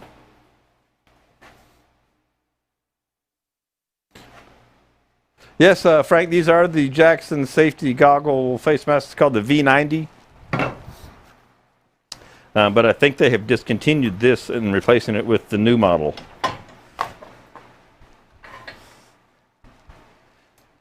So we'll jump. And like I say, so I'm going to leave this a little big. We're going to come in here and take the inside of this out. And then I'll take some more of this down back here, trying to have that uniform thickness so this piece can dry I think this would be a cool little Christmas ornament. Like I say, I've never really done a lot of Christmas ornaments. Maybe I get into the mood. So let's go to the end here. On time, 48. Be about right. We'll get through 2 of these today anyway.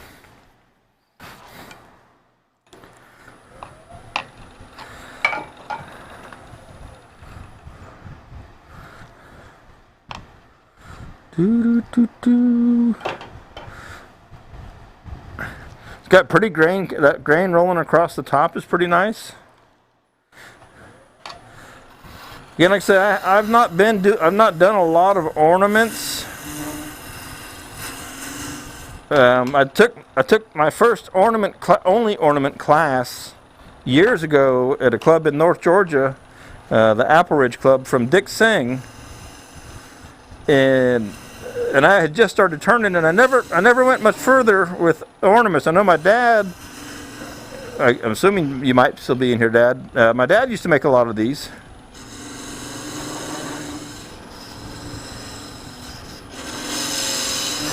Hopefully my hand's not in the way. So I'm trying to keep this hole as small as possible. Now you could drill it out and different things, but I'm old school. I'm just going to turn this away.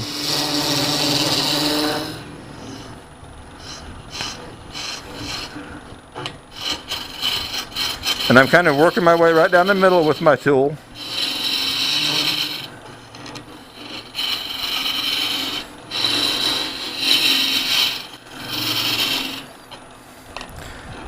And Dick, actually, we did this with a bowl gouge, I think it was a little 3/8 bowl gouge we used. It was quite the learning experience. You should have seen the grind on my tool. And he looked at it, he said, "Son," I was younger then, about 12 years younger, and he said, "Son, how can you turn with that?" I said, "I don't know, I can't. That's why I'm here to learn from you, Dick." He was very nice.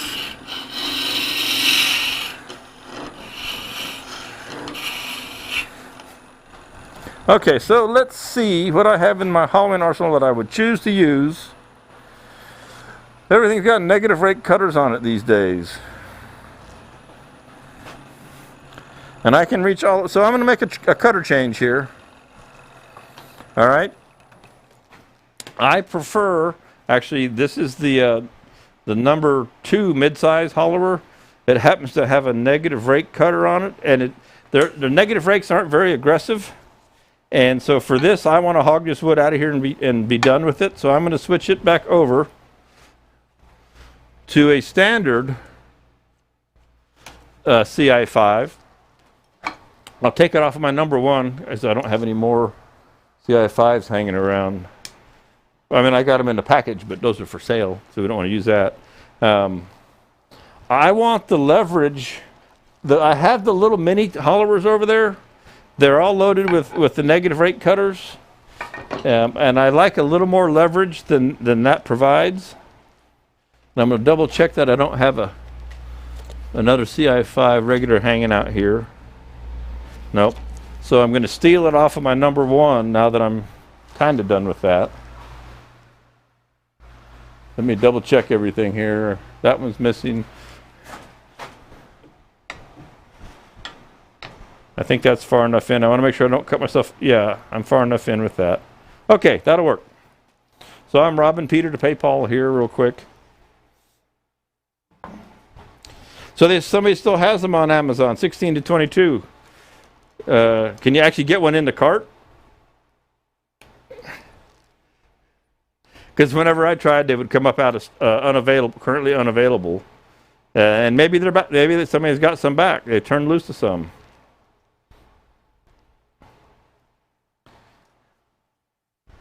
So put that guy over there. Cutter swap. Quick.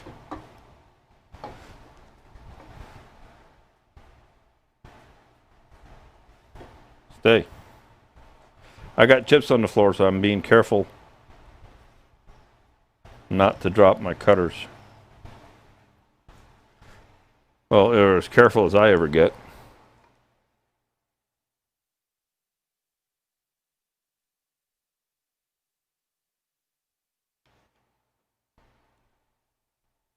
And there we go. Good deal.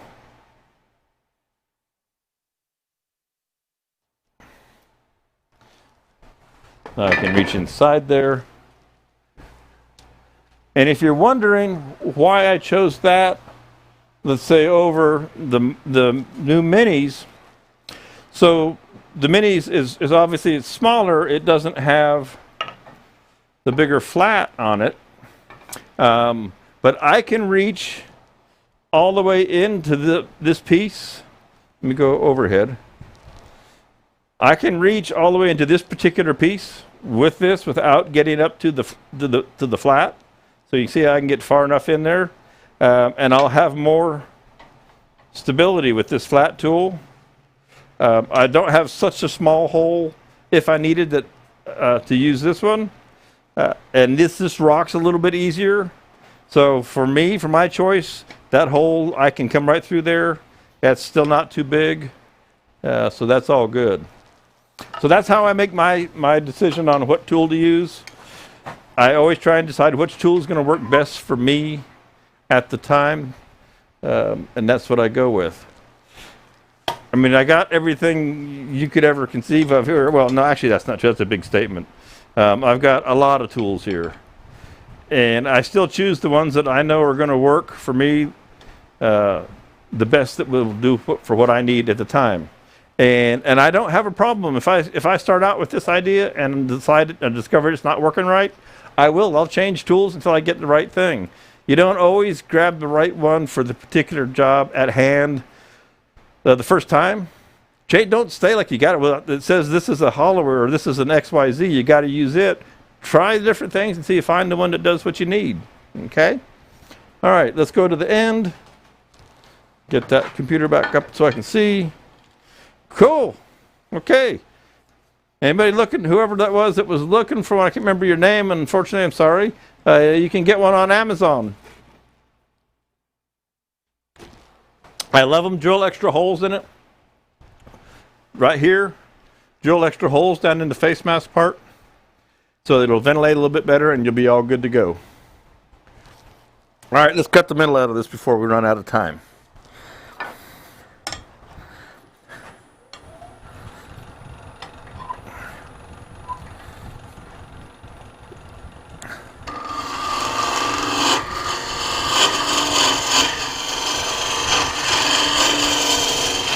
Now you want to be sure with this tool to be cutting here and not here. If you cut here, it tends to grab the tool, and I don't have this opened up much, and what you want to do is rotate the tool around, so you're always cutting here with the very tip.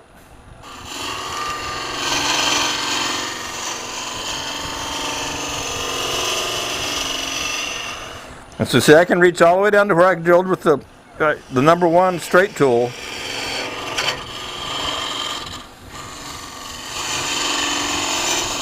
Now I will have to get the compressor over here, or the air hose over here, and blow this out in a second. I'm trying to kind of keep my hand out of the way, and hopefully the camera angle is good enough that you can see. I apologize for the compressor sound. It's not too bad. You do want to keep these little guys cleaned out of the chips, especially when they're green, because if it catches, the chips will build up in there. Then if it catches, it'll break it. The chips will grab the tool. I think I can come in a little bit. Keep moving your tool rest in if you can.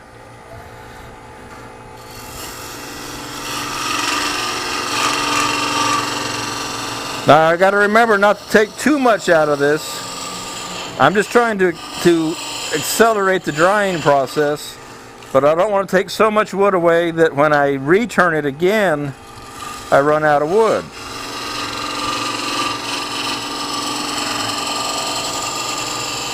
And so I just rotate the tool right around to the bottom.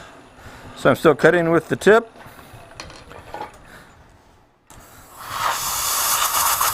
That's really pretty grain there, Rich. We do have that little crack actually it is showing there, but that's all right. I can get my little finger in here and kind of feel things. So we're pretty close to where we want to be. See, this takes it out a whole lot quicker than a negative rate cutter would.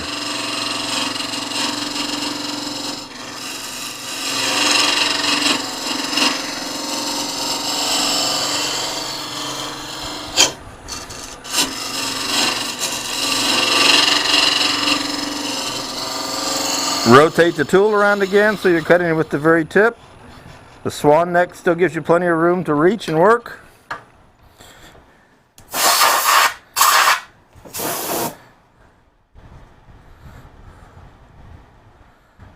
Okay, a little bit more off the bottom in there, and I can just come in straight like this.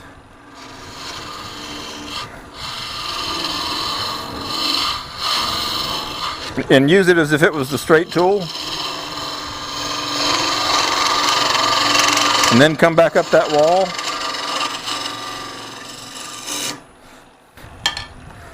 Okay. And now what I'll do is I'm going to go ahead and take a little bit more out of back here, just to help with the drying process, all right? So that the wood is more uniform down through there. A little bit closer to my shape, let it dry evenly. Of course, I took that off of my number 1, so I will use the mid-size, which will be fine.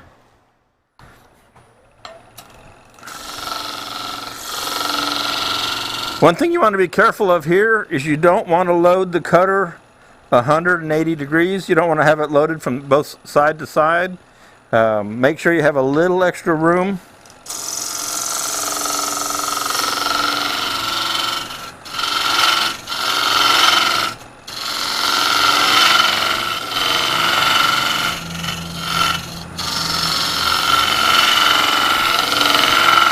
So you see how that worked? So I hollowed inside, and I knew that I had extra here. So I left it so that I could roll this around, you know, kind of like the sea urchin shape of an ornament.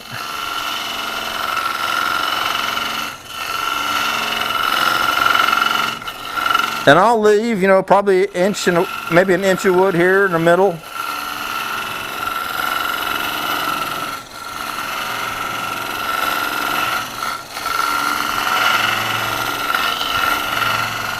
Which will help that dry out. And like I say, you know, I could spend time with this shape, but it's going to warp, so I'm not going to worry about it.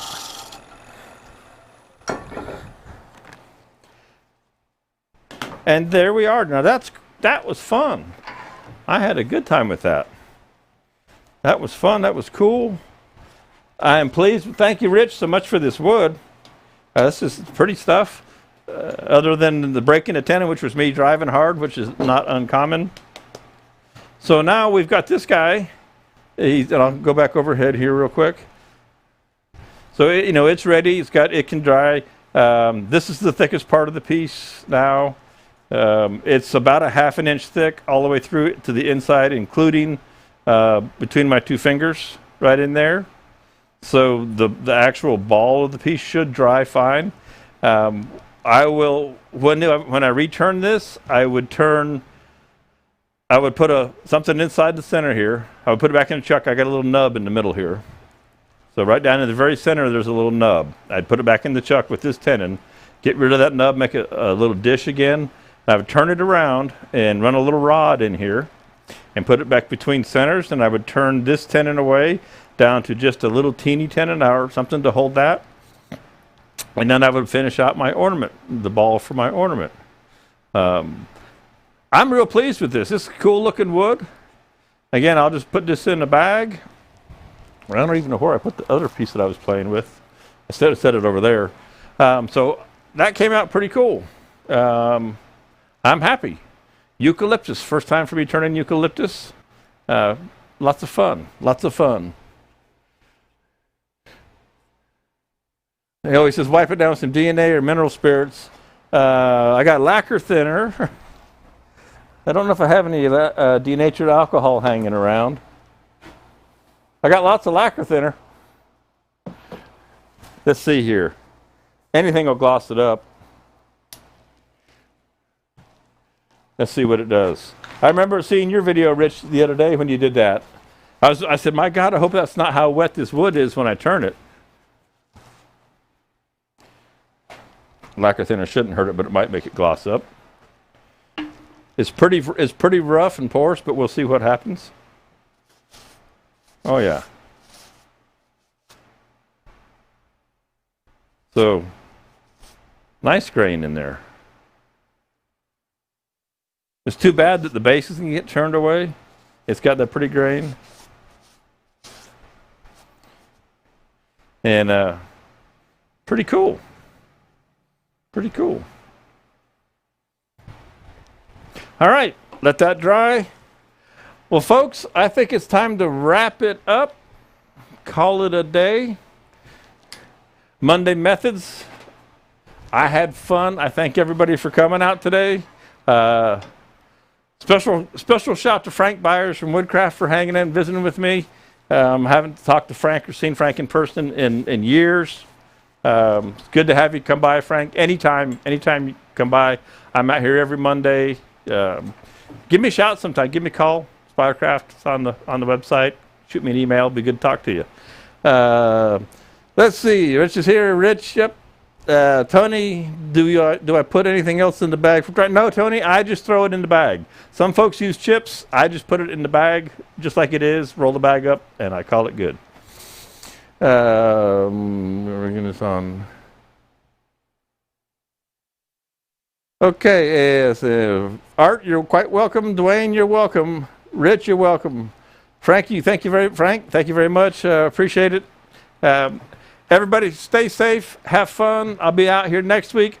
I will not promise you, but I will do my best to get the big end grain sycamore platter back ready to go, finished enough and ready to go. That's what I was going to do this week.